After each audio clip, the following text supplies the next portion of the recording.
My name is Mac McClellan. I'm the president of the International Stability Operations Association for Europe, Middle East, and Africa. We're in panel 8. And just a brief introduction to the panel. In an attempt to curb the spread of COVID-19, thousands of migrants remain displaced in addition to those that have been forced to flee in light of conflict in their region. Additional prevalent issues include migrant smuggling and human trafficking, which continue to strain the socioeconomic factors of nations bearing the burden of the outpouring of migrants. Panelists in this panel 8 will explore the opportunities for geo-locating technology and other strategies to ease the pressure on neighboring countries by addressing the root needs within the communities.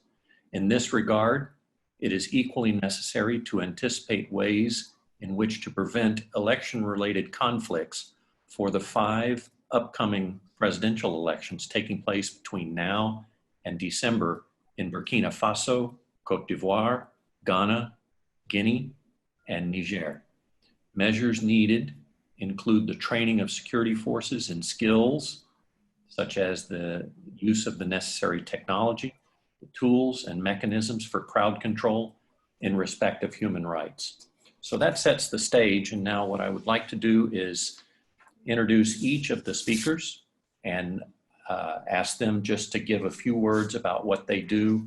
You have their full bios available to you, but just an introduction. So ladies first, of course, Karine Nantulia, I'll ask you to start, please. Thank you very much. My name is Karine, as you just mentioned, Karine Nantulia. I'm the Africa Advocacy Director at Human Rights Watch. Our Africa division covers around 25 countries with a staff of about 33. And my work is primarily to work with, to collaborate with our researchers whose work is really about investigating, reporting human rights abuses and advocating for change. My work also focuses on the African Union and the African Commission on Human and People's Rights. And thank you for inviting me to this panel. So I'm going to go ahead and start, Karine, and just ask you a question. You're with the Human Rights Watch. HRW has been in the Sahel for many years. What explains the continuous attacks against civilians despite ongoing counter-terrorism operations in Mali and Burkina Faso? Before you answer that, I'm not trying to insult anybody's intelligence, but tell us what the Sahel is and why it's referred to that way. Thank you for your question. The Sahel describes a band of desert that cuts across West Africa and comprises 10 countries, including Senegal, Mauritania, Burkina Faso, Algeria, Niger, Chad, Sudan, and the northern part of Eritrea. Again, why the continuous attacks against civilians? I think to give a proper answer, I would like to just provide a summary background based on the research that Human Rights Watch has conducted for many years, primarily focusing on Mali and Burkina Faso. And then I would like to also talk about the enabling factors, I think, of these continuing attacks and some very quick recommendations. First of all, I would like to highlight the fact that although the diplomatic community has really rightfully denounced atrocities by armed Islamists, it has rarely done so for abuses committed by security forces, and which is part of the reason why we have hundreds of young men into the ranks of the jihadists. The human rights situation, which has been obviously, as we all know, serious in recent years, highlighted by a type of research that we've been conducting for many years.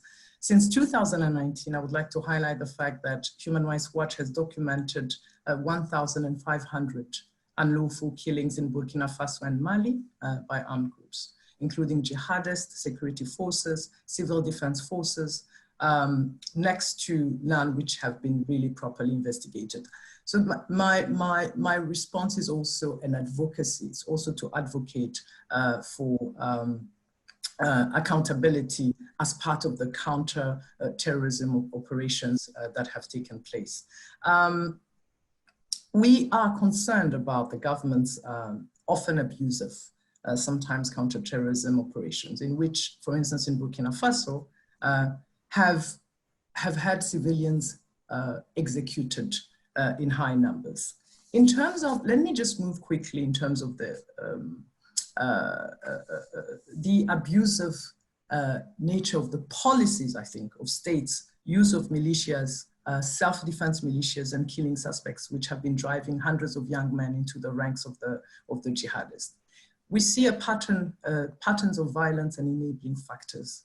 And some of these, I'm going to go through them very quickly. Terrorism does not operate in a vacuum. There's a lack of prosecution. The community response, and I think that's very important because our research methodology is primarily based on collecting testimonies from civilians and victims. And when the research shows that civilians will tend to articulate feelings of fear and resentment and lack of trust in the government forces, and a level of despair that ends up pushing them in the hands of the jihadists. There's a government's there's a lack of action and agency on the part of the government. And again, the silence of the international community, that we must say. But there are mitigating factors that one can think of. One of which is the fact that setting up and carrying out trials signal that atrocity crimes will no longer be tolerated, thereby helping to deter future violations and bring redress to victims and their families. I would like to end by highlighting some key recommendations. The first one is to change the narrative. Prosecuting the perpetrators will undermine the current statu quo, which inevitably reinforces the jihadist narrative. The second one is really to come up with a rationale for clear regional calls on accountability. Regional scrutiny to ensure individual governments' actions. One will never emphasize enough the need for a greater collaboration between regional military coalitions and regional judicial institutions. How about the role of the ECOWAS Court of Justice, for instance? And again, coming up with targeted sanctions against key senior military commanders. We are very aware that prosecution and criminal justice is a very sensitive and a very difficult process to embark on. And finally, just a final thought, it's important for countries involved in carrying out counterterrorism operations to have an accurate account based on facts, field research, and a clear understanding of the origin of these armed groups. Addressing security crisis, and I'm speaking to specialists here, to experts. I'm not an expert on security operations. But what we know as an organization is that understanding security crisis not as a foreign-led or important, but as rooted in local and indigenous perspectives is very important. What do I mean by that? Is that to understand the origins of groups like Boko Haram, for instance, ISIS, have practical policy implications which we have to consider. Understanding where they come from, their rise and evolution will help policymakers to better understand how to confront them. And for instance, if a certain group, we can use Boko Haram as an example, if we understand that it started as a domestic group with local grievances and an agenda, policy solutions to the group developed by African governments and regional institutions will markedly, obviously, differ from decisions made if the group was understood as having started as a foreign-linked representative. Third, obviously, comprehending the real story behind these groups can help to expose early warning signs about similar groups in the future.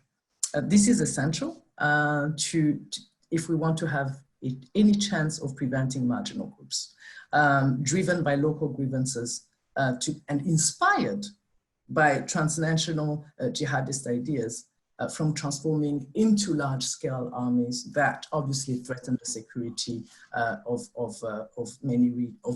the Sahel in this particular case.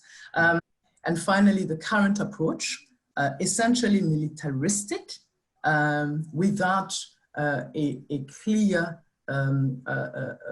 strategy around human rights and accountability, will not suffice to address it. Thank you. Okay. And of course, the Sahel offers that superhighway from east to west that allows these groups to move around, Absolutely. Yeah. So. And porous borders. That's the other thing I wanted to mention, because you have Nigeria, Cameroon, Mali, Burkina Faso. Now it's going to be Ivory Coast. It's going to be Togo. It's going to be Benin. Because this is a region with porous borders, and the current political and security crisis is threatening to all these countries. And I think the one thing that's important to remember is that the spread of the Sahelian crisis into Burkina Faso have led to violence on a regional scale, because it obviously helps the progress of armed groups towards the coastal south. With Burkina Faso sharing borders with Ghana, Cote d'Ivoire, Benin, and Togo. So yeah, so that's in a nutshell. Yeah, it's a big nutshell though, that's the problem. Okay, thank you, Corinne. Dr. Harvey Langholtz is the Executive Director of the Peace Operations Training Institute. Harvey, if you'll introduce yourself and tell us a little bit about the Institute, please. Sure. Thanks, Mac, and greetings to my fellow panelists here. Pleased to be on this panel with you. My name is Harvey Langholtz. I'm the Executive Director of the Peace Operations Training Institute. And I'm happy to tell you briefly about who we are, what we do, and what we provide. The Peace Operations Training Institute, POTI, is a not-for-profit international NGO. And we have one mission and one mission only, and that is to provide self-paced e-learning on peacekeeping, humanitarian relief, human rights, and related topics. We do this through a curriculum of 29 courses in English. Most of them are also in English and French, not all, most of them. And we provide these for free on the African continent. We are in partnership with many of the national peacekeeping training centers and police training centers on the African continent.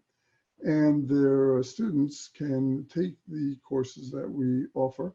In some cases, national peacekeeping training centers will blend the POTI self-paced e-learning course with their own classroom course.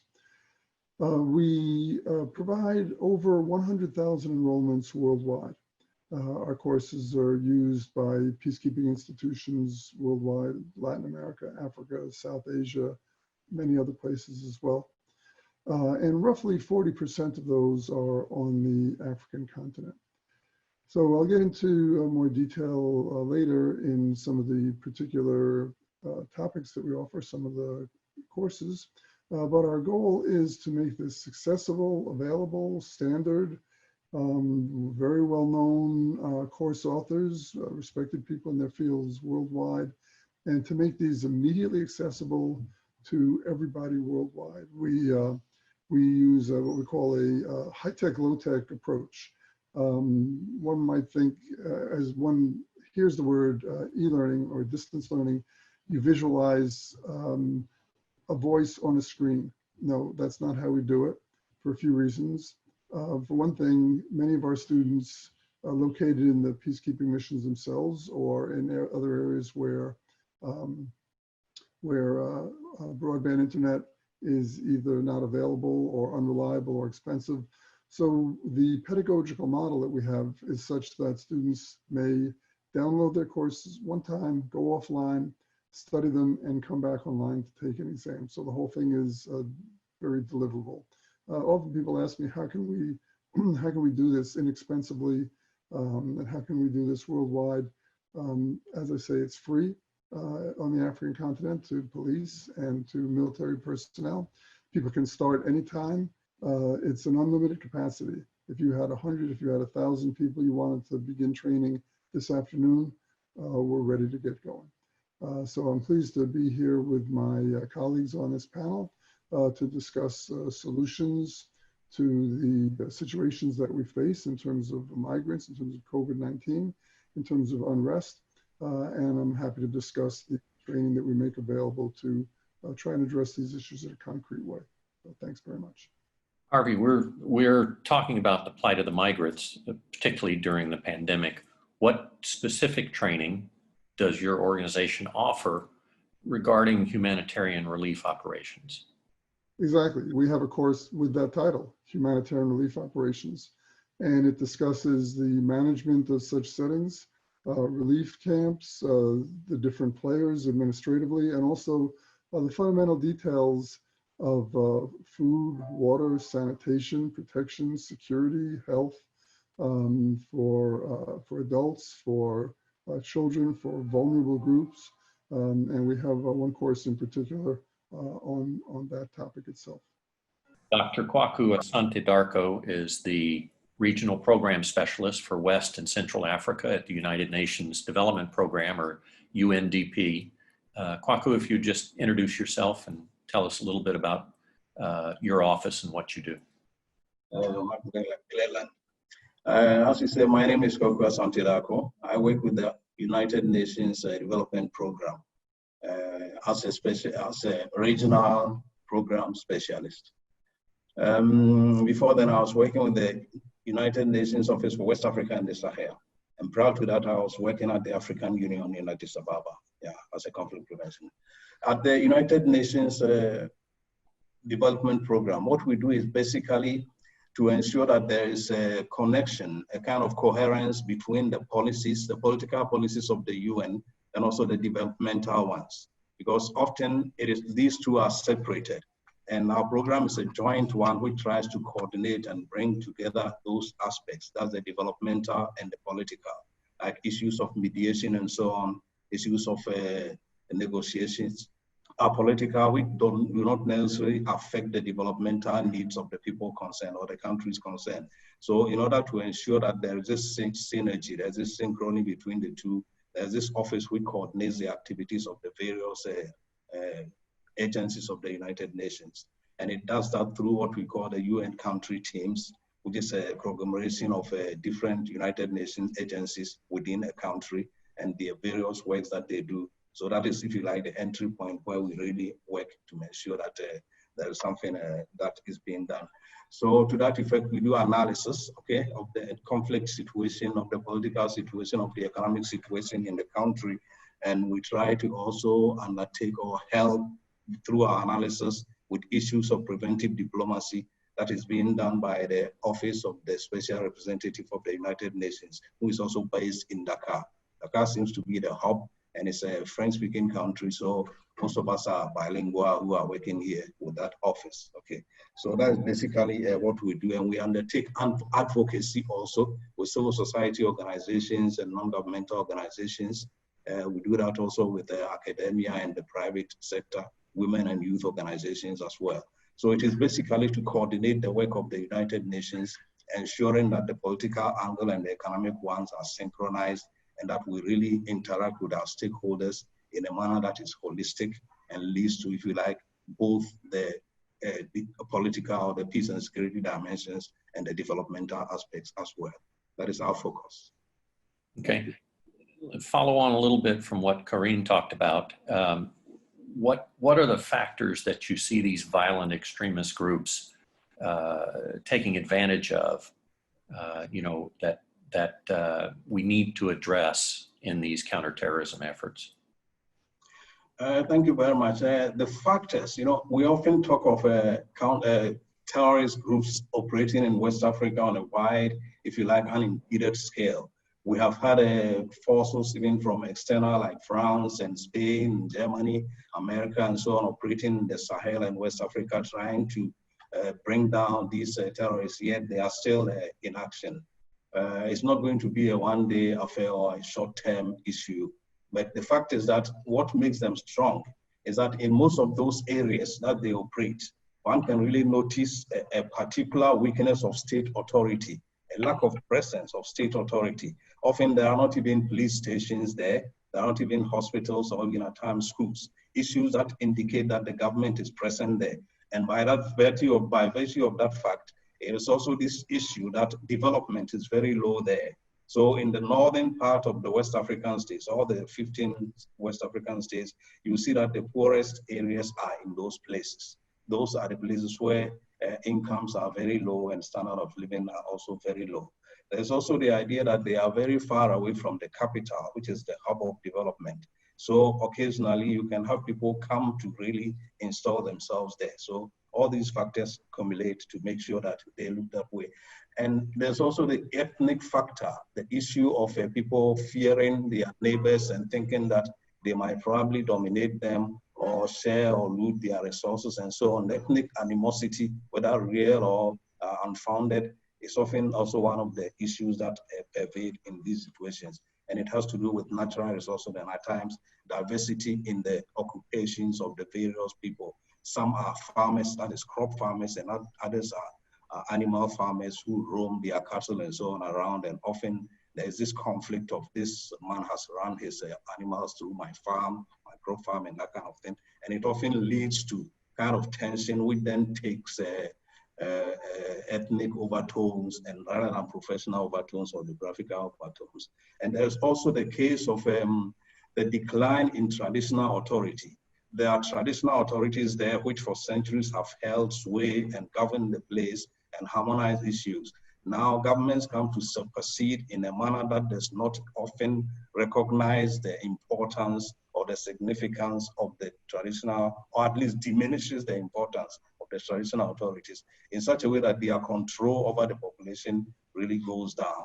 So these are some of the factors. But if you are looking at it carefully, we might say that a lot of these factors have existed anywhere in the past. So why have they come out now to be the means of conflict or to inflame the conflict?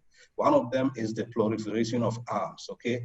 And now arms are very common everywhere. People who used to carry sticks to follow their cows now use guns and so on. With the trouble in Libya and in Syria, we are seeing the proliferation of arms right into the Sahel and also into some of the southern states of the Sahel and even those which are to the south still, like Benin and Togo and so on and so forth. So there's this proliferation of arms, which is really causing a problem. And there's also the idea of lack of access to high technology. For instance, internet access in those places are very low in such a way that it is very difficult for them to alert any movement of a terrorist. You either don't have what to charge your phone with, or you don't have units in your phone because you are poor, or you don't even have a phone at all. So when you see people coming from afar, or mobilizations being made even over weeks, you might not be able to alert authorities where they are in order to counter them. That is why the soldiers often fall prey to ambush and so on by those who are, if you like, the terrorists, so to speak, yeah. So the solution, if you like, might be one of job creation, okay? One of enforcing or making sure that they have open access to internet. Developmental creation of developmental opportunities for these people will, I think, help a lot to really stabilize or to contribute to the fight against terrorism. I mean, like people everywhere, they want peace, prosperity, security, and stability. And absent government support for those things, these groups are able to move in and influence what goes on there. So thank you. Next is Zurab El-Zarraf. He's the Chief of Governance and Community Stabilization Section with the United Nations African Union Mission in Darfur, or UNAMID. Zurab, would you introduce yourself a little bit and tell us what you do? Thank you very much, Mac, and good afternoon to my fellow panel members. My name is Zurab El-Zarraf. I'm currently serving with the United Nations African Union Mission in Darfur as the Chief of the Governance and Community Stabilization Section. My job is to coordinate and lead the mission's efforts towards mediation of intercommunal conflicts in Darfur, support to disarmament, demobilization, and reintegration of former combatants, implementation of community stabilization and violence reduction program.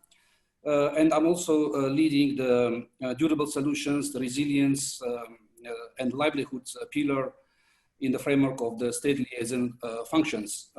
I've been working with the United Nations over the past 24 years in Africa and Eastern Europe, primarily on issues related to internal displacement, durable solutions for displaced population, voluntary repatriation and reintegration in places of former residence, and creating conducive conditions in the places of return or local integration.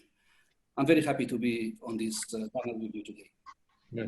Zurab, you know, we were all glued to our television sets over Darfur and all of the problems that happened there, and you know, the whole displaced population that was created because of government policies in that part of the country. And then last year we watched Sudan in its march toward democracy. How though has that and the pandemic affected the displaced populations in Darfur? You are absolutely right, Mac. We've seen quite a number of positive developments in Sudan last year, and we continue to see them this year as well, especially with regard to, for instance, the adoption of constitutional declaration in August last year, the Sudan peace process in Juba, the establishment of the transitional government of Sudan.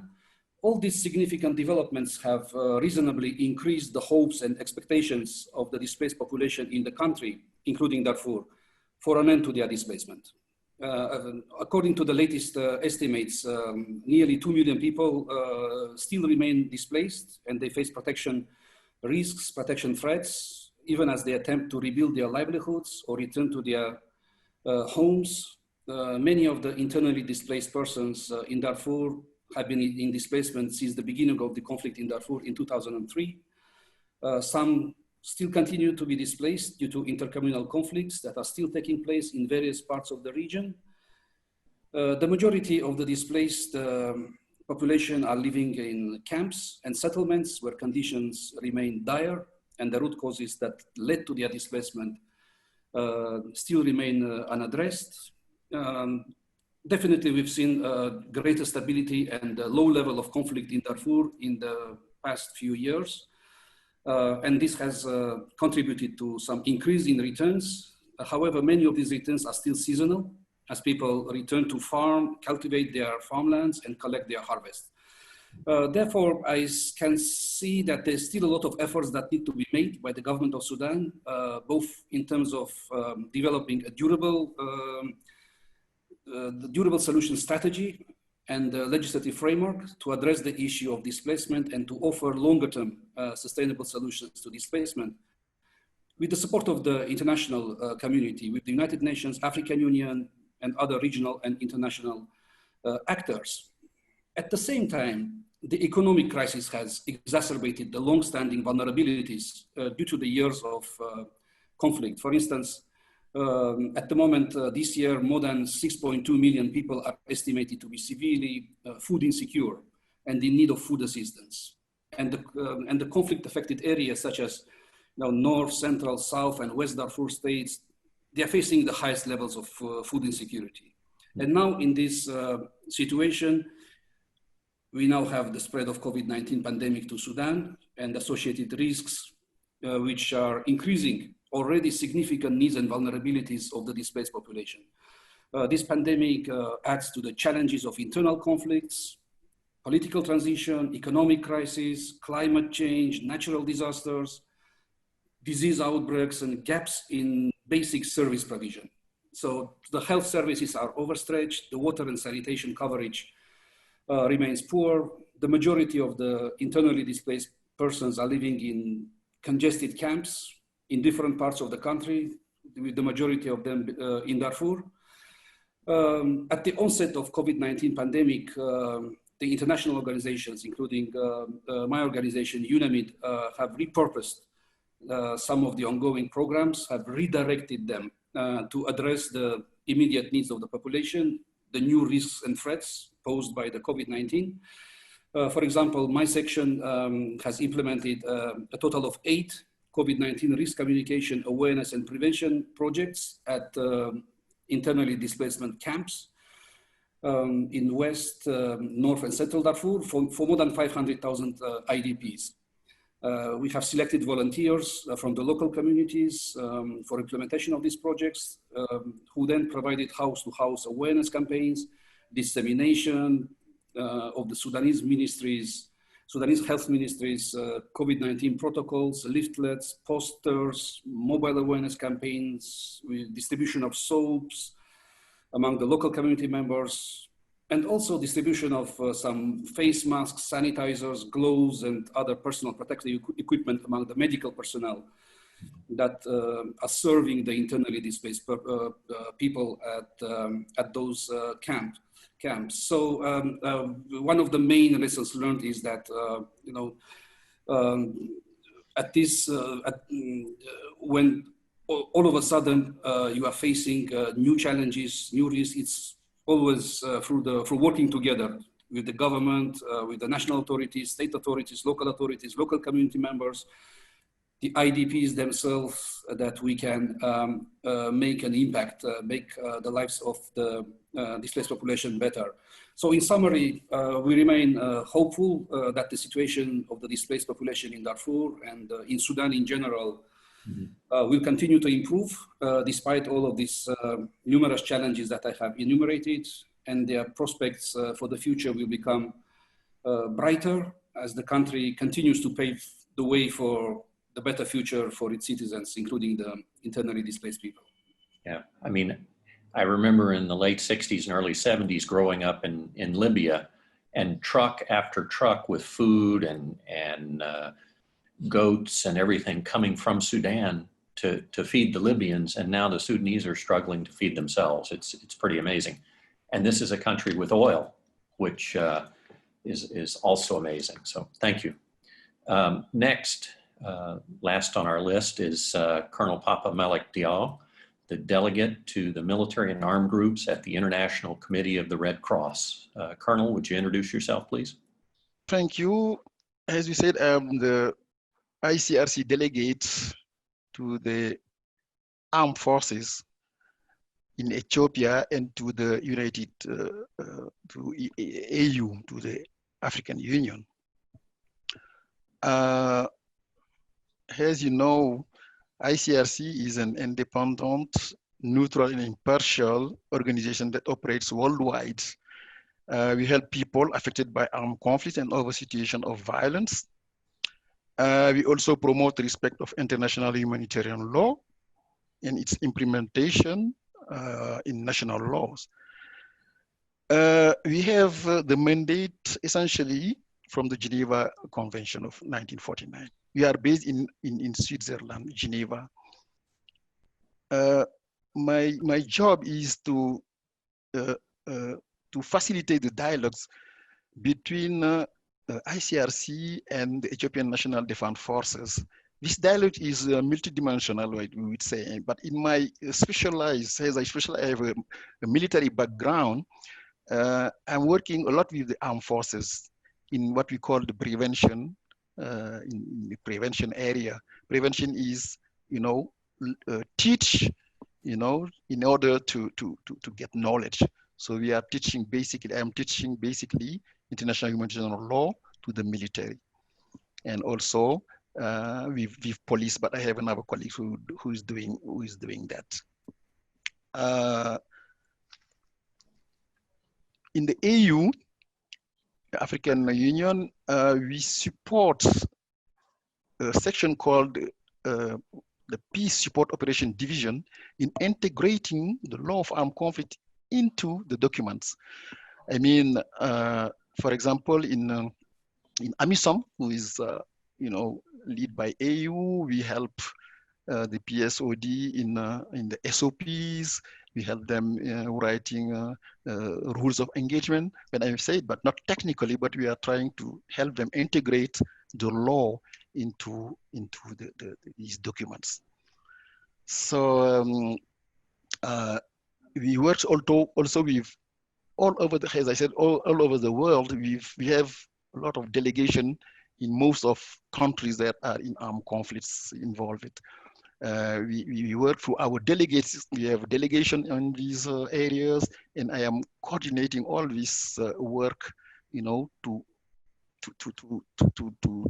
inform the countries, you know, AU countries, on what is going on in terms of ISL, in terms of peacekeeping mission. This is basically what we are doing, and I can say also, as RCRC, we are concentrating on 5, let's say, major strategic areas. We visit places of detention, for example, to ensure both treatment and conditions of detainees, and helping people with physical disability get access to quality and sustainable physical rehabilitation services. We also work closely with the Red Cross societies to restore family links among people separated by armed conflict and over situation of violence. And we provided assistance mainly to people displaced by the conflicts, so what we call assistance. As I just said, the ICRC also promote the knowledge of international humanitarian law among members of defense forces and police, as well as higher learning institute, legal professions, and policymakers. So this is basically what we are doing. Okay.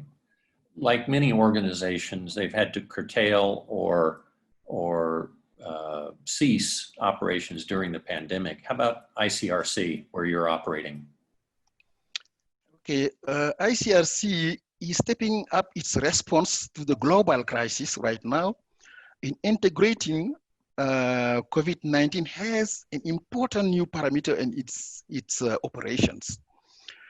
As it continues to respond to the urgent needs of people affected by armed conflict and over situation of violence, it is shifting its gear to help prevent or slow down the spread of infection and mitigate over risk arising from the pandemic in many of the places where it operates across Africa. ICRC delegations and regional delegations in Africa are refining and adapting their existing activities to consider new needs and challenges arising from COVID-19. These activities aim to help people to meet their basic needs with dignity, help strengthen their resilience, and ensure the delivery of basic services. They constitute the foundation of ICRC COVID-19 response today, and will be essential to helping community emerge from this crisis. The ICRC is carrying out these activities in line with national efforts to contain the virus and in coordination with the authorities, the International Red Cross and Red Crescent Movement, and other actors, including the United Nations agencies. In preventing the spread of disease in place of detention, for example, as you know, people detained are likely to be more vulnerable with facilities often overcrowded, with poor ventilation hygiene and limited access to healthcare, nutrition, and sanitation. So we are helping them by donating protective equipment, distinguished materials, hygiene items, etc. in many countries like Burundi, Central African Republic, DRC, Libya, Mozambique, and so on. We also build isolation areas for detainees suspected or confirmed to have COVID-19 in Burkina Faso, Chad, etc. We are helping people with physical disability by distributing hand washing stands, hygiene items, and a poster with COVID-19 prevention messages in 9 partner physical rehabilitation centers like Ethiopia. For example, we are very active in the Amara and Oromia region, for example. In terms of ensuring community access to clean water and reinforcing good hygiene practices, what we mean water and habitat, we are giving material support to the authorities and local services provider in DRC, Mali, Mauritania, etc. In terms of sustaining activities that promote people resilience, for example, we are distributing food to vulnerable community in Rwanda, with the help of the national society. We are giving seed and financial assistance to violence-affected community in Ethiopia, Kenya, Nigeria, including refugees from Cameroon and residents from community in South Sudan, etc. Stepping up its assistance to survivor victims of sexual violence in DRC to help them generate income. In terms of prevention is the last but not the least, the last but not least. Prevention is our major approach that the ICRC combines with its overall strategy to achieve its fundamental objective of assuring respect for the lives, dignity, and physical and mental well-being of victims of armed conflicts and other situations of violence. The ICRC prevention approach is a central component of its work. Let me give you some example of our work in the prevention. For example, ICRC have provided international humanitarian law and human rights standard training all over Africa for ICRC delegations to the military and police units. For example, in Ethiopia, I'm training a lot, as I said, I shall, with the Ethiopian National Defense Forces. We have also many delegates in the other country doing the same job. So the ICRC has also been actively contributing to the African Union coordinated continental response to COVID-19, engaging with the Africa Center for Disease Control, the Peace and Security Council, and the Social Affairs Department. Based on this experience, ICRC and Africa CDC are in the process of identifying long-term engagement beyond the COVID-19, even aim to contribute to AU strategy of reducing disease burden and improving the health capacity of condition of the continent. Okay. Thank you very much. Great, thank you very much. That's a good segue, Karine, into what you do. The Colonel touched on human rights abuses and everything. So the lockdowns have obviously exacerbated, and I'm making an assumption here, have obviously exacerbated human rights abuses. I mean, we see it in the West with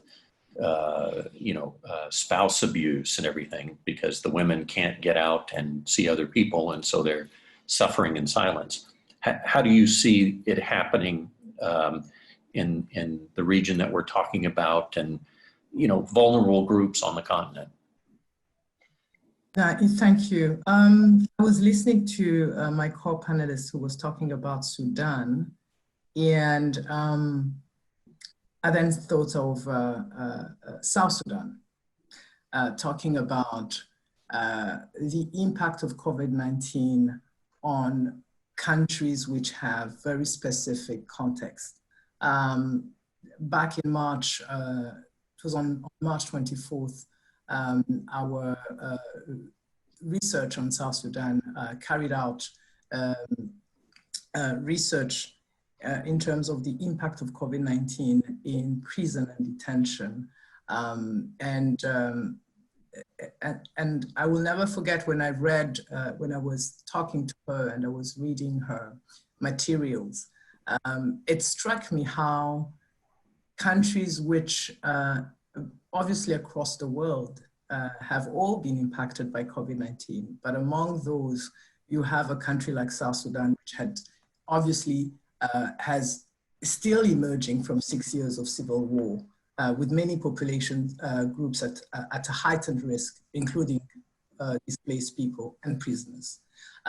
Countries where you have, again, using South Sudan as an example, more than 1.5 million people who are still internally displaced as a result of conflicts, including close to 200,000 living in really cramped United Nations protection of civilian sites across the country.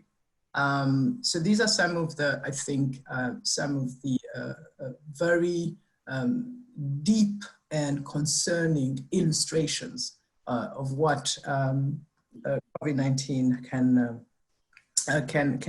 have as an impact on vulnerable groups. But going back to the question, which is really about what are what I understand by lockdown measures, but really government-led measures.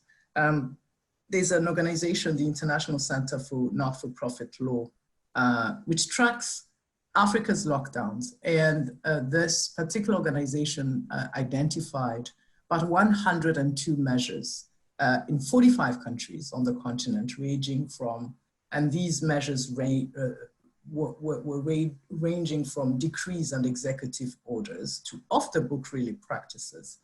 I remember reading an op-ed by the AU's Peace and Security Commissioner, Ambassador Ismail Shergi, who was basically warning of growing fears that government may use such measures to entrench themselves beyond their constitutional limits.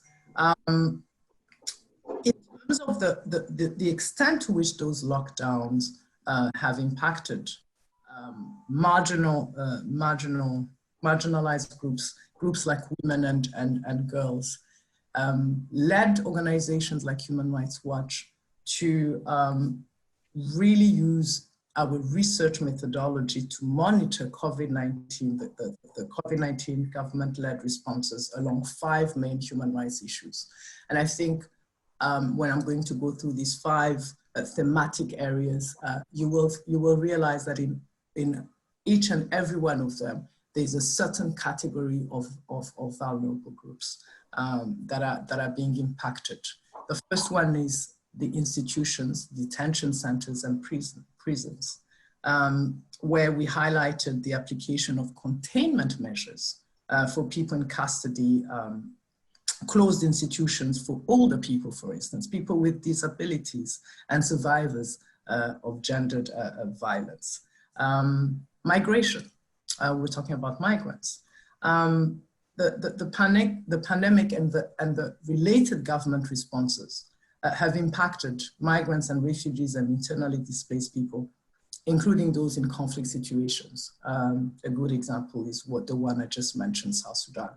And within that, it's important to realize that on the continent, migrants are also part of a section of the population that lives within informal settlements. So far, we have more than 230 million Africans living in those informal settlements. And those are among the most vulnerable, obviously, during lockdowns, because if you are confined and not able to really go and get your day-to-day small income, if you're a small trader, keeping in mind that 86% of African employment is informal, one can only imagine how this has impacted this section of the population. The third thematic area is around technology. How information about the virus, including through the internet, is essential, obviously, which is essential for protecting lives, but has also been curtailed by governments in some parts of the continent. We have examples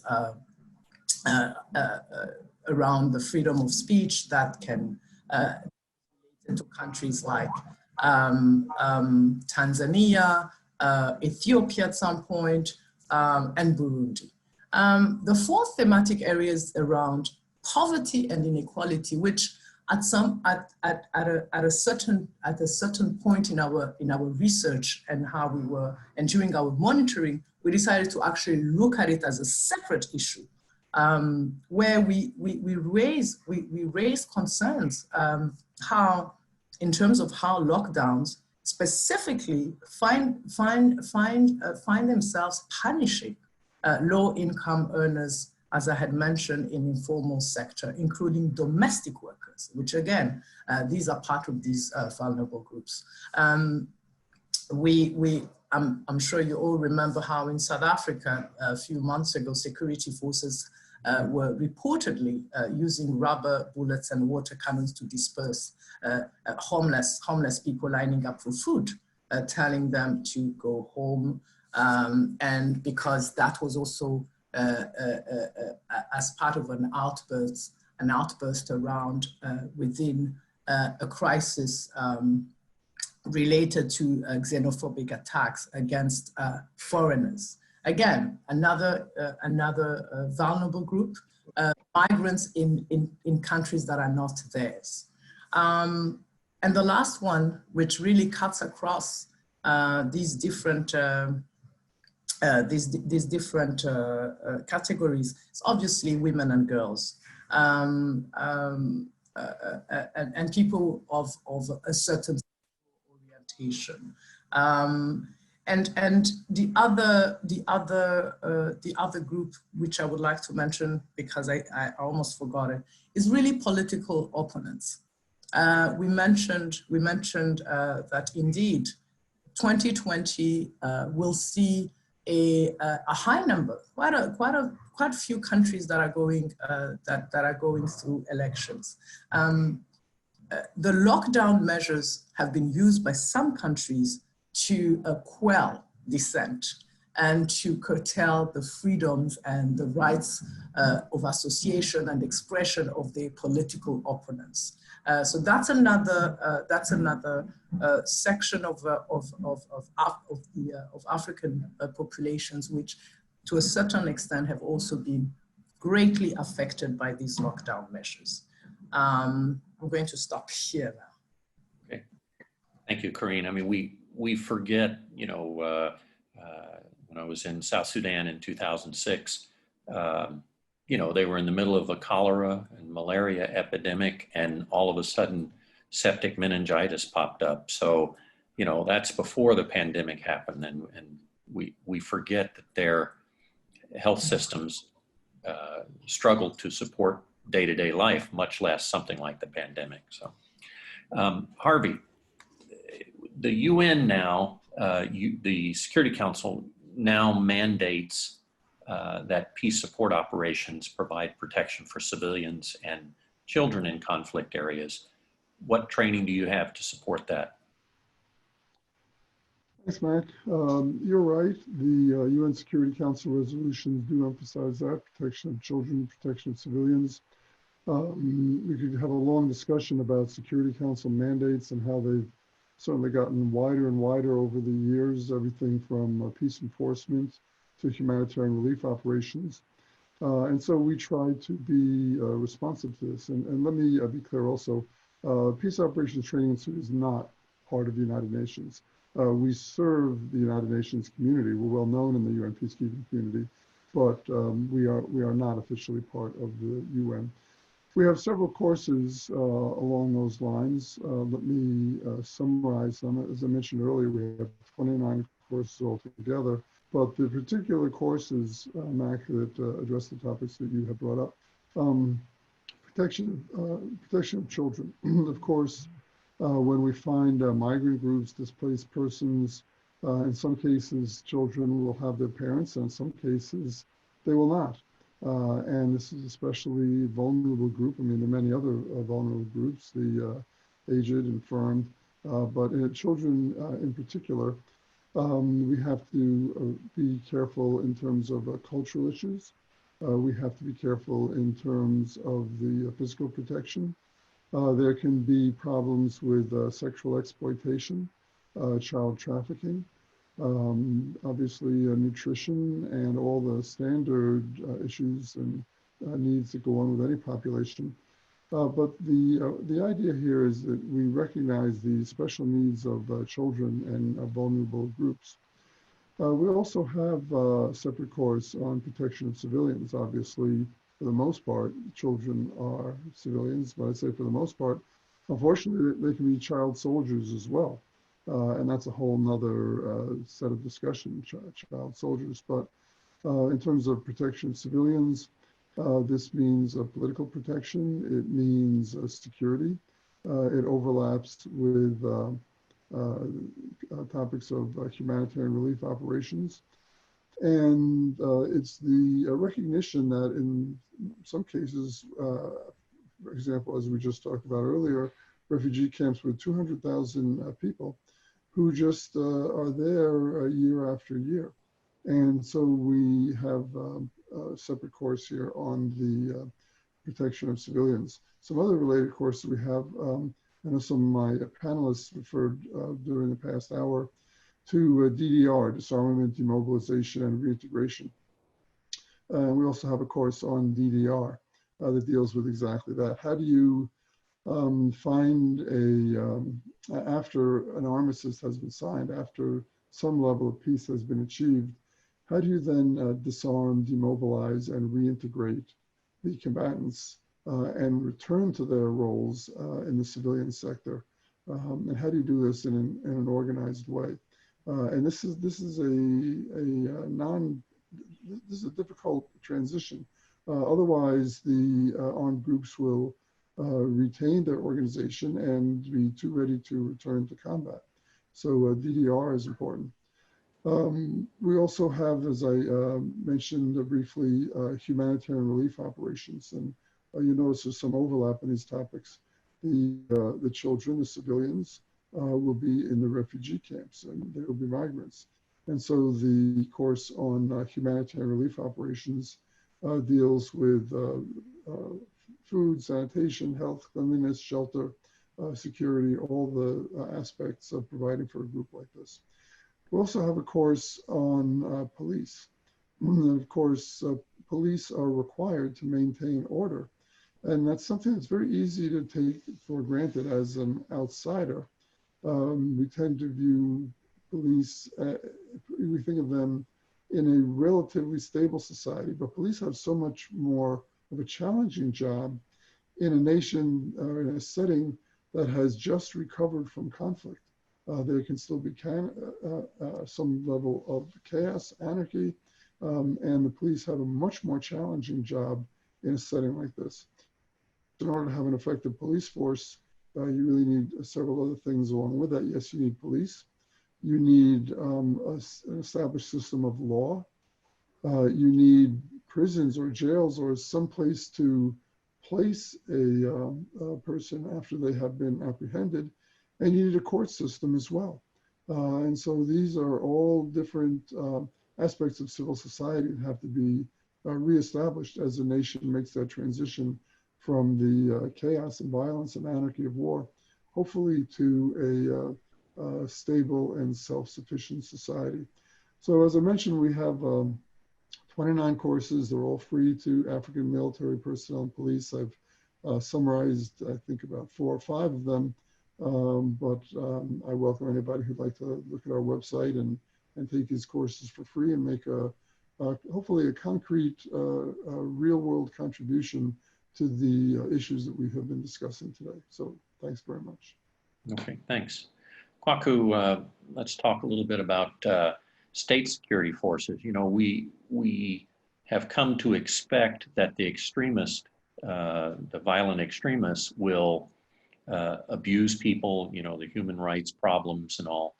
But what is it, why do the state security forces engage in that? Is it simply a lack of skills or equipment, or do they feel that they're, you know, can operate with impunity? What is it? Okay, thank you very much, Mark. It is true that nowadays in West Africa, in the security situation, on the security front in West Africa, who says abuse, says security forces. It's like the complaints have been that security forces are abusing civilians, they are abusing demonstrators, they are abusing people who they consider as opponents of the government. The reason has been, I think, from what I have seen, mainly one of training. Training in the sense that they probably do not possess the kind of understanding, the kind of knowledge which tells them that individuals and people who don't have guns also have rights, and that their rights have to be respected and protected by they themselves, the police. So at times when it comes to not knowing this kind of thing, it becomes brutality becomes the order of the day. Some will think that because they've been dressed to do that kind of work, they have to use force at all times. And it's not always the case. And that kind of training, as the previous speaker just said, is very important in ensuring that they do their work according to the rule of law and the respect of human rights. We've also noted that Whenever there is conflict, one of the first things that we see as indicators of an upcoming conflict is abuse by security forces. Okay. In the case of the Sahel, for instance, we see that security forces are caught somehow in the middle. They think that some civilians are collaborators, okay, of the jihadists or of the terrorists, as we call them. And therefore, they are fighting on two fronts, first against the civilians who are collaborating with the terrorists, and then the terrorists themselves. And this kind of mistrust between them and citizenship leads them to really commit that kind of brutality. There's also the idea that in some countries where there is no conflict, there's the fact that security forces are often recruited on the basis of tribal affiliation. They belong to some tribes, and therefore they were put in there. Others were also recruited on the basis of party political affiliations. They belong to some party that came to power, and therefore they are rewarded as recruits into the security forces. These people are likely to consider the opposition as something that they have to really fight against, if indeed they consider themselves as wings of a party in a state apparatus that is supposed to maintain balance. It has often been the situation. Often, as we said, it's also a question of lack of equipment. The lack of equipment in the sense that they don't have the kind of skills and the kind of tools and the implements that are needed for crowd control. For instance, how they can coordinate among themselves from different parts of a town where a demonstration is being held and tell them that, okay, these people are moving this way, so go up this side, so that by the time they are aware, the civilians have become wild and have closed in upon them, and the only way they have to react is probably to use violence to free themselves. This lack of coordination, due mainly to the absence of equipments, military equipment for self-defense and for monitoring, is also a very difficult thing. Now, it has been a situation also where we have come to realize that some governments are careful with the abuses that their forces commit, because they have come to fear that the International Criminal Court could pounce on such a situation and bring them to book. So there is, if you like, an attenuation of that fact, that in fact, if there is this impunity, okay, if there's impunity, then they'll be able to act as if nothing will happen. But if there is, in fact, accountability on the part of the international community, and that's a very important point that we have to look at. People are saying that the ICC doesn't have to work in Africa simply because it doesn't work elsewhere. I think that is a non-starter. That is not a good reason to say that it shouldn't work here. If it's not working in America or in other countries, it doesn't mean that you have to. It doesn't mean that you have to really make sure that it doesn't work in other places in Africa as well. Sorry about that. I think I thought I turned it off. It was a video call. So that's the whole issue that I see. So that the ICC is playing, in this sense, a very good role in making sure that security forces act in accordance with the human rights, and that governments or presidents are making sure that they really see to the fact that security forces do not violate the rights of civilians and then lead them into a situation where they will be requested by the International Criminal Court to do certain things. When we talk of training, it comes to the idea of trade, this lack of equipment and so on.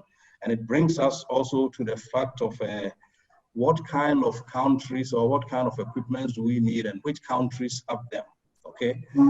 Often we have seen the Western countries being very active in the West, in West Africa and the Sahel with their equipment and so on and so forth. But often we've also seen that now there is a challenge, if you like, from the East. Russia has been very active in the Central African Republic, for instance, and they are very also much collaborative with Mali, for instance. We've been told that those who staged the coup had been in Russia not very long before then. So the idea is whose equipments are we now going to use? Who is going to take advantage of the trading opportunities in this situation? And that is, let's say, a medium long-term issue, which nonetheless we have to look at even as we talk now, because there's a sense in which that can influence the manner in which security forces handle themselves. And if you are caught between being able to buttress or being able to be supported by the West or the East against the whatever, if we are being pushed between two forces, okay, such that we can benefit from some impunity, that we think we can benefit from some impunity, or the security forces think, or their governments feel that they can always have the support of some members of the Security Council, for instance, then there is something that we have to watch there and make sure that it doesn't happen that way. So though we are talking about security forces and their encounters with the civilians, especially towards elections that we are going to have in these 5 countries in West Africa, there's a sense in which we look at how the regional or the international factors also play in it. Very important. Okay. Thank you. Zurab, let's go back to Darfur for a minute. Where do we stand on the challenges of this displaced population, and how do we dig ourselves out of this hole? How do we get going forward to make sure, that their rights are respected? How do we get them out of the refugee camps? How do we do all of that? In my view, Mac, the large number of displaced people is a challenge in itself. Karin was talking about 1.5 million displaced people in South Sudan. We are talking about 1.8 million displaced people in Darfur. We are talking about 350,000 refugees displaced from Darfur to Chad. These are a lot of people. And behind these numbers, we have individual human beings with their specific concerns, specific challenges, specific needs. Children, women, youth, elderly, single-headed households. The majority of the internally displaced persons, they are residing in displacement camps or camps where they are vulnerable to criminality, attacks by militia, and are reliant on humanitarian assistance because of the threats they face if they try to leave the camps to seek livelihood opportunities. And to make things worse, the conditions in these camps, in many cases, are poor. People are living in congested settings with limited or inadequate access to health, education, water, sanitation, and hygiene facilities. What needs to be done? What are the options for the displaced population? Basically, there are 3 widely recognized solutions for displaced population, so-called durable solutions. One is the return of displaced people to their places of former residence, to their places of origin. Second option is the local integration in areas where displaced persons have sought refuge. And the third option is the third solution is the settlement elsewhere in the country. But the thing is that implementation of each of these durable solutions requires significant efforts, resources, commitment, transparency, and accountability in creating conducive conditions for implementation of these durable solutions. And they should be based on the principles of voluntariness, safety, and dignity, with a focus on enhancing communities' capacity for self-reliance, supporting their livelihood opportunities, and addressing the burden on urban and rural absorptive capacities. Now, there are a lot of issues that need to be taken into account. If you facilitate the return of people to areas where there are already very scarce resources on the ground, then you can put additional burden on the use of those resources, and it can even create some tensions between the returning population and those who are living on the ground. So it's a program, it's an endeavor that has to be very carefully planned and implemented so that no harm can be made. When I myself speak to internally displaced persons in Darfur about the prospects of their return to the places of origin, they mainly raise 3 main preconditions. Firstly, the security situation. The security situation in the areas of origin must be stable, and the relevant law enforcement structures, primarily police, should be meaningfully present to maintain law and order in the areas of return. Secondly, the access to land, access to water, and access to natural resources. Land and resource disputes, they lie at the heart of many conflicts in Darfur. Intercommunal conflicts between pastoralists and farming communities, attacks on civilians, farming their lands, the inability of displaced population to return to homes that have been occupied. And thirdly, access to basic services. Returnees need easy access to health facilities, schools for their children, libraries, women and youth centers, income generating opportunities, vocational skills to sustain their lives in the areas of return. Basically, they have to rebuild their life after they return to their, from displacement to start their lives from the very beginning. So they need a lot of support to enable them to do so. We shouldn't also forget that the majority of the displaced people have resided in urban or semi-urban camps or camp-like settings since the outbreak of the conflict. This means the majority of displaced people, especially young people, have become increasingly urbanized. And so despite the political focus on returns, we have to expect that local integration in the places of displacement is the reality for many of the displaced people. Because the evidence also indicates that families will continue to integrate further into local communities as they aspire to urban livelihoods and to living nearer to basic services compared with those that are available back in their areas of origin. That said, without addressing the concerns to the displaced population, it will be very difficult to resolve the issue of displacement in Darfur in a sustainable manner. And I think we should also realize that finding permanent long-term solutions for displaced is not a matter of 1 month, 3 months, or 1 year. This is a very long process, which, as I said, requires a great level of commitment, the development of a national durable solution strategy, a legislative framework, resources, support from the international communities, etc. So in my view, the efforts of Sudan's new transitional government present a very good opportunity to restore long-term stability in Darfur. To this end, resolving internal displacement and also preventing future displacement is very closely linked to achieving lasting peace and stability in Sudan. On one hand side, unresolved problems of displacement may cause instability and thus threaten peace-building efforts. And on the other hand, durable solutions, particularly returns, cannot be achieved for those displaced people as long as there is a lack of security, lack of access to land, water, and basic services. And unless the conditions for sustainable solutions are in place. So the new Sudanese authorities will therefore have a very difficult and complex task because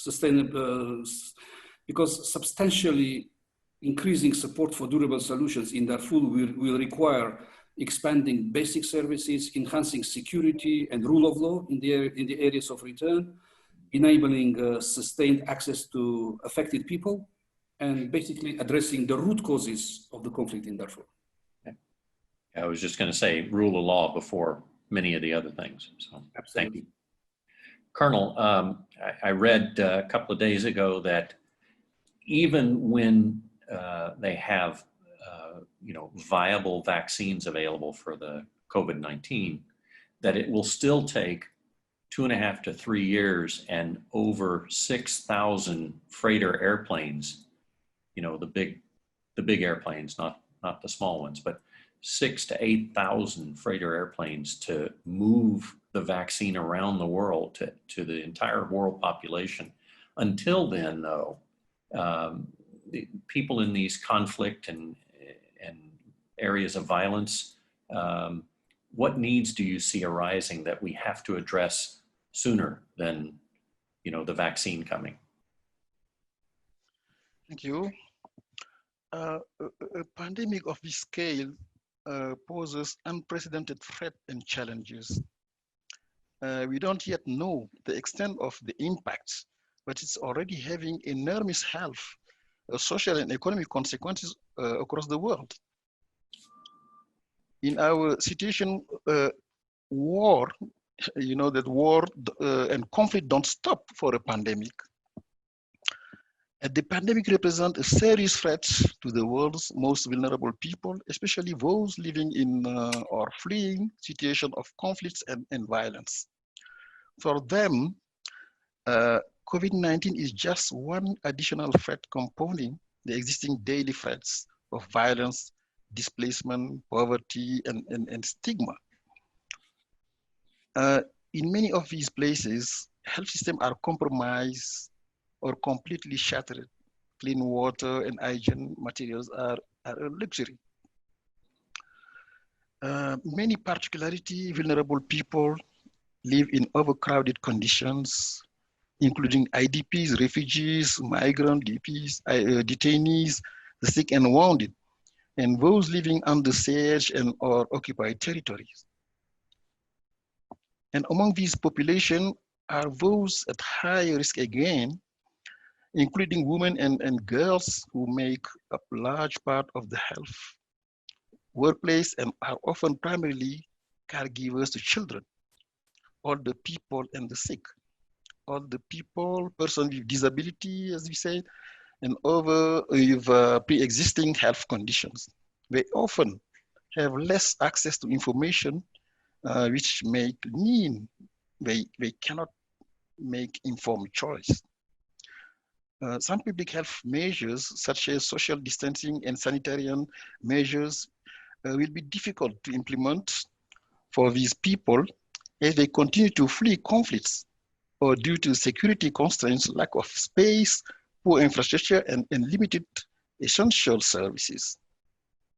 Containment measures may have unintended negative impact for their access to essential services because many of these are not available in people's home, like latrine, shared water, camp setting, etc., or are not actually provided by the states. We as ICRC are also seriously concerned by the potential impact of COVID in places of detention, as I said previously.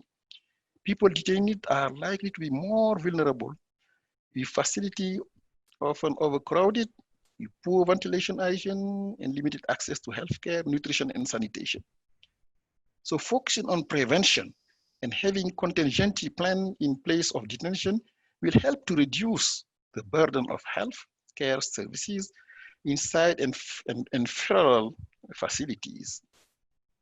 Measures can include early release, parole, and non-constitutional alternatives as seen in many countries to date. ICRC is ready to support detaining authorities to provide human conditions and designated treatment in detention. We can convey the various national actors and share expertise to help mitigate and prevent the spread of COVID-19 in detention facilities to protect the detainees, for example, the staff visitors and surrounding communities. So we just have to, we must remember that sanitation measures work. We have seen them prevent the entry of Ebola, for example, and cholera into places of detention. Ebola prevention, for example, in Guinea, Liberia, and DRC. When all attention, finance, and resources are diverted in one disease, there is a serious risk of de-investigating in other critical areas like malaria treatment and primary health care. These services save lives and they must continue. This is our point of view in the ICRC, prevent the disease. Mm-hmm. Okay. Thank you. If everybody would just take 2 minutes and stick to the 2 minutes so we can come in under our time here. Corinne, you start just to kind of a last thoughts. What have you taken away from today? What should we take away from it maybe, and how can we help to improve the situation? Thank you. 2 minutes, I'm going to try my best. I'm not sure. I think there are a couple of things, issues that we need to keep in mind as we move forward and all of us go back to our work. And I think the first one is COVID-19, security operations, counter-terrorism operations, the coalitions that have been built across nations and across regions have really been faced, I think, in 2020 with a very particular context. It's a context of obviously a public health crisis, but it's also it's a context of, let's not forget, a global outcry that followed the killing of George Floyd, the debate on police brutality, a shift and a decline of the perceived leadership of Africa's traditional partners on issues of human rights and ethical leadership. And I think that's important to keep that in mind, that as we're trying to forge and think in terms of how we can use or push or advocate, talking as an advocate myself, on creative solutions. We need to keep that in mind. And I would like to end actually on a more positive note, because I think in the midst of all that, there has been an assertion of African agency and solidarity. It's important that we remember that human rights institutions and democracy movements across the continent have relentlessly asserted and championed the norms of human rights, dignity, in reminding governments of their responsibilities, even as they sometimes failed their own citizens.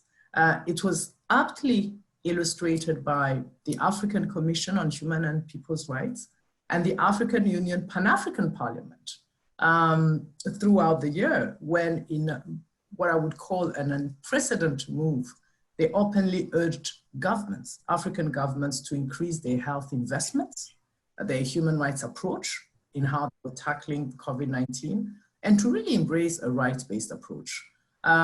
Let's also remember that civil society organizations have taken their own governments to court, have used litigation as a tool to really address government misconduct during these lockdown measures.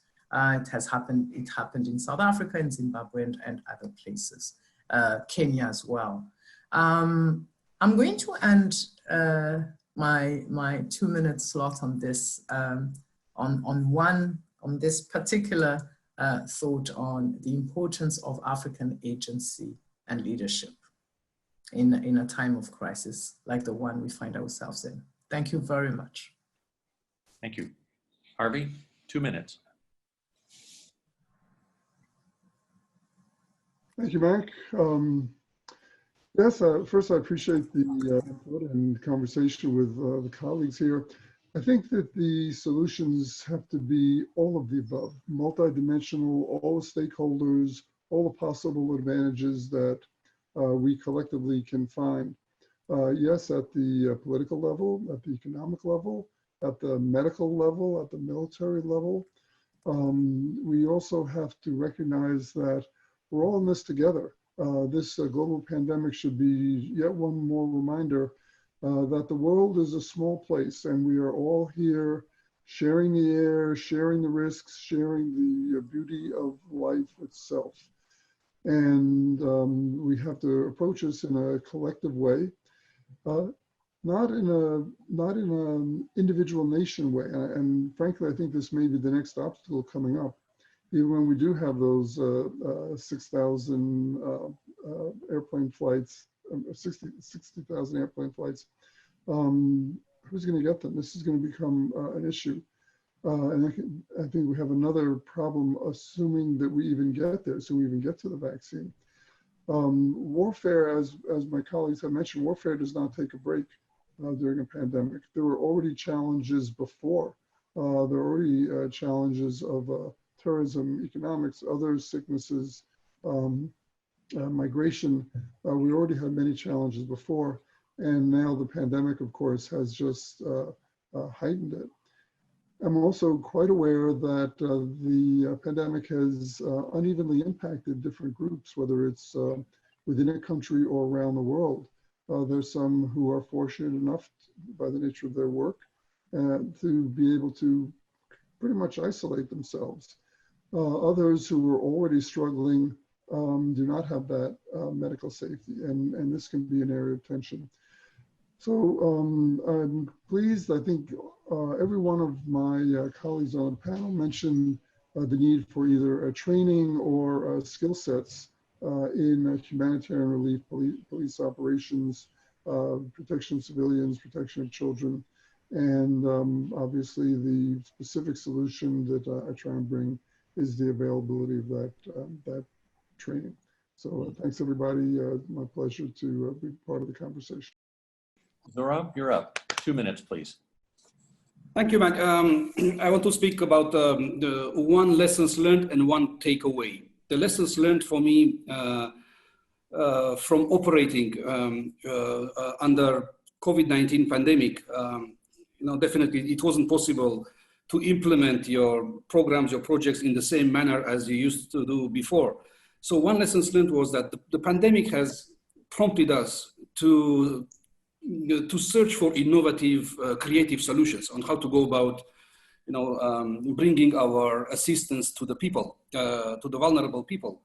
So that was, we have been exchanging ideas, coming up with various options, and some of them have worked very well. For example, I mentioned one of our objectives of our section was to mediate the intercommunal conflicts. So what we have done, we have combined the mediation of intercommunal conflicts with the assistance provided to COVID-19 affected people. So when we were assisting the people, at the same time, we were disseminating the messages of peace, reconciliation, peaceful conflict resolution. So that has worked very well. So I think the lesson learned is to keep on aspiring, trying to think outside the box and bringing on board new creative solutions as opposed to the routine way of implementing the projects and the programs. And the key takeaway from this session, from the interaction with the colleagues, is there's a lot we can learn from each other. We don't have to reinvent the wheel.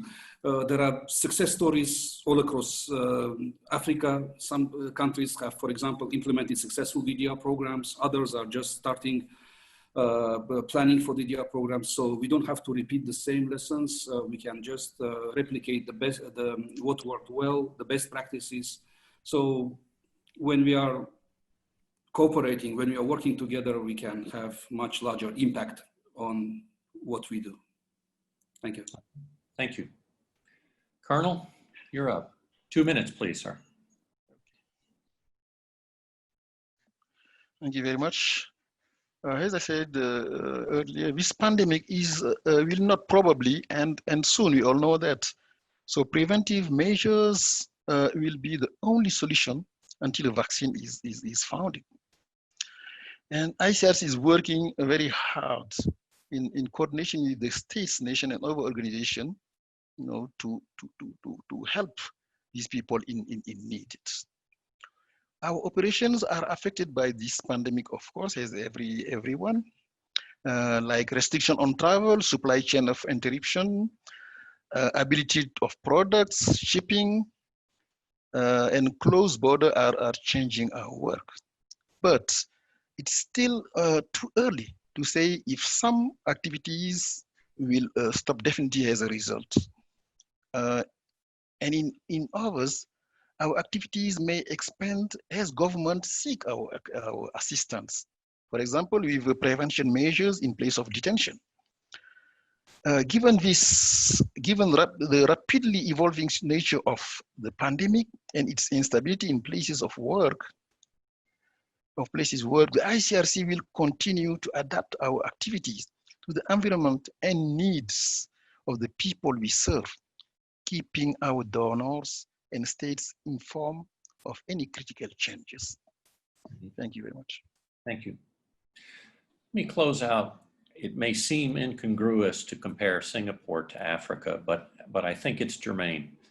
Singapore in the 1960s, the first time I went, was definitely a third world country. There were dirt streets. A lot of people lived in substandard housing.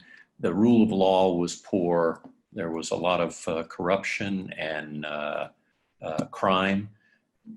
But Singapore implemented a policy that I call the MPH program, and not miles per hour, but first a meritocracy, where the best person was put into the job in order to do it in a way that would improve the situation. The second, the P, was for pragmatism. You know, it doesn't matter whether the cat is black or white, as long as it can catch mice. And so using that pragmatic approach to governing and governance helped Singapore become what it is today. The last thing, I lump it into honesty. Honesty, integrity, ethical values, and all of the things that instill confidence in a government that they wouldn't necessarily otherwise have.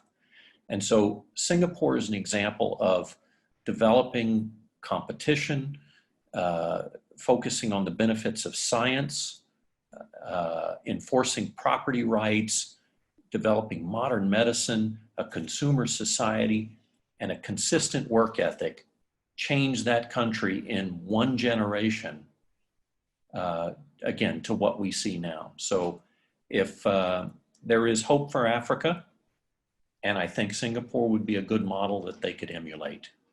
So I'd like to thank all of you today for joining the panel. Corinne from Human Rights Watch, Harvey from the Peace Operations Training Institute, Kwaku from UNDP, Zarab from UNAMID, and Colonel Diaw from the ICRC. Thank you very much.